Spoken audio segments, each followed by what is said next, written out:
Praise the lord. దేవునికి మహిమ కలుగును గాక. అందరూ బాగున్నారా? ఈ దినం దేవుని వాగ్దానం, విడిచిపోదు, నా కృప నిన్ను విడిచిపోదు. యెషయా గ్రంథం 54వ అధ్యాయం 10వ వచనం. అవును, ఎవరు మనల్ని విడిచినా మరచినా, గమనిస్తున్నావా? ఎవరు నన్ను గుర్తుపెట్టుకున్నా గుర్తుపెట్టుకోకపోయినా దేవుడు అంటున్నాడు, ఆయన కృప నీ మీద ఉన్నది. ఈరోజు సజీవుని లెక్కలో సజీవునిగా ప్రభుని ఆరాధిస్తున్నావు, ఆరోగ్యంగా ఉన్నావు, నెమ్మదితో ఉన్నావు. కారణం దేవుని కృప. ఆయన నిన్ను విడిచిపెట్టలేదు, ఎన్నటికీ విడిచిపెట్టడు కూడా.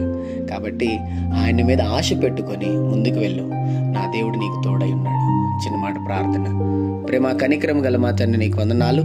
ఈ ఉదయకాల సమయంలో బిడ్డలను మీరు దీవించి బలపరిచి, వారు వెళ్తున్న ప్రయాణంలో, మార్గముల్లో, పనుల్లో, ప్రయత్నంలో ఈ దినం మీరు వారికి తోడుగుండమని, నిశ్చయంగా వారికి నీ కృపను మెండుగా దయచేసి వారిని, వారి కుటుంబాన్ని దీవించి ఆశీర్వదించమని యేసు నామములో అడుగుతున్నాం తండ్రి.